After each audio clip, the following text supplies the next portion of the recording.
Hey everybody, how's it going? This is Pantaladeth here, and today I'm bringing you the second installment of the series I did on my channel just one episode before this. It's called Gears of War Warpath. This series is just me. It's going to be just me talking about the storyline in Gears of War, but not any of the storyline, none of the facts you'd see in any of the campaigns or anything like that, because you guys have already probably played the campaign, and even if that, you probably just paid attention just a tiny bit amount, like you get the basis of the story, but I'm gonna be giving you all the details of the story that you would only find in the novels or anything like that. So, in my last episode, I'll put a link down in the description. But in the last episode, I asked you guys if you had any questions. So I'll be getting to that in the episode, and also in the last episode, I talked about the Age of Armageddon. I gave you every single detail there was on the Age of Armageddon, and there wasn't much, but I gave you all of it. And I gave you very little details on the Pendulum Wars because I didn't have too much time to discuss that because I didn't have a very long gameplay for the first episode. I just kind of picked a gameplay that was relatively short because I wanted to give you the basis of the series and how it would be set up. So this time I picked an exceptionally long gameplay because I want to talk about a lot of stuff. So I'll just jump right into it. Last episode I asked you guys if you had any questions, and FWR Gaming 2012 asked, get an episode up about how the Locust came into the story. Amazing ideas for a series, dude. Sub-to-you, smiley face. So everything I'm going to be talking at first will be basically how all the events led up to the Locust coming up to the surface. So last episode I gave you details on the Pendulum Wars. So I'll give you some more details on the Pendulum Wars now.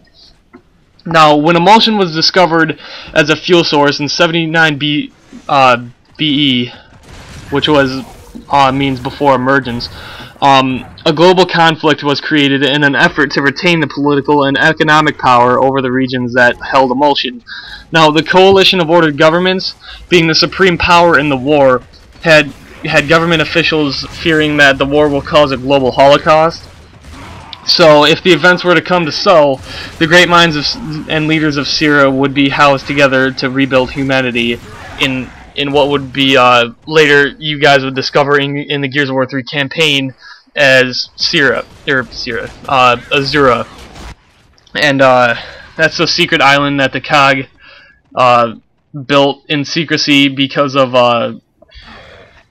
to house all like the great minds and scientists in safekeeping so they could rebuild humanity, which I just explained.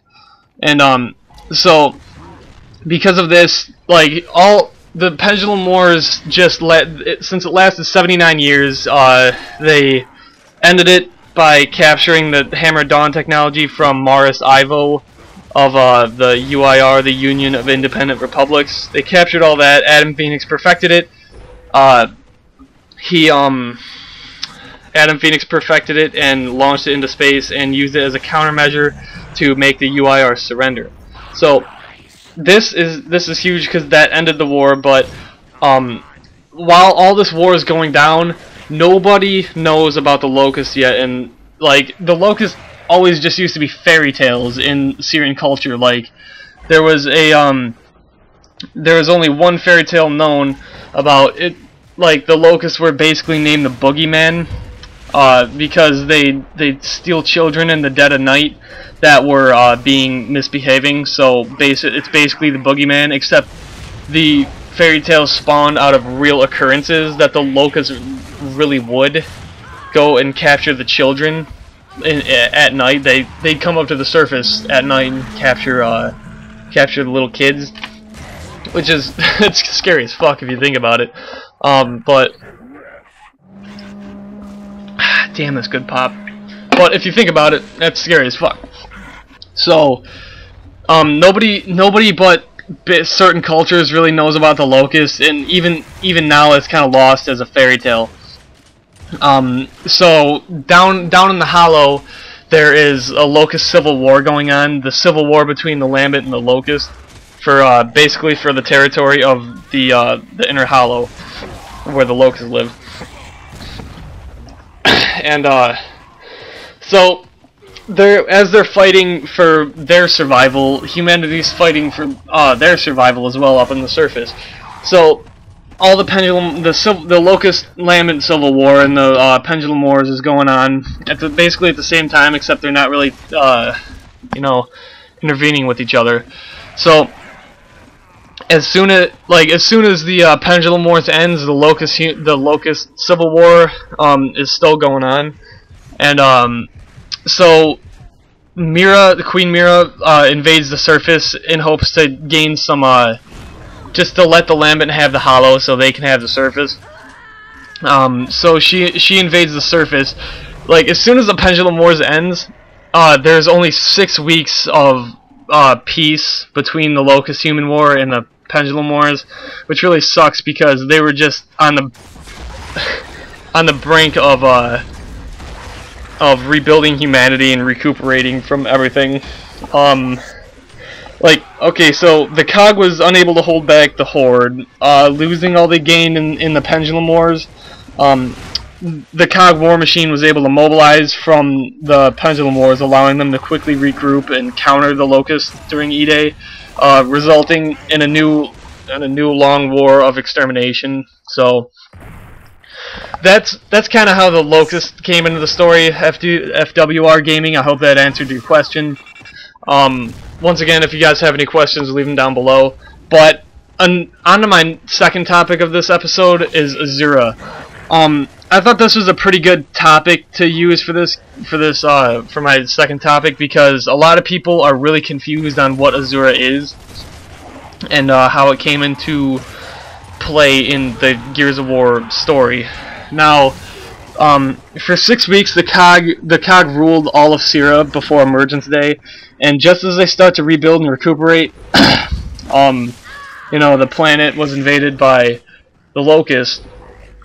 And even before all that happened, they had the chairman before Chairman Prescott was Chairman Delisle, and he ordered the building of this huge, just tropical resort, like the beautiful tropical resort on the island of Azura.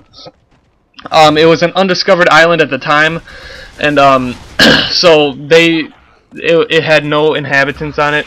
So they just went in and built this huge, magnificent, glorious resort for all the great minds of Sierra, all the scientists, and all that other stuff. All the scientists that they had to, you know, they had to save them so that when everybody else was extinct, humanity, they could basically just rebuild humanity with their smarts.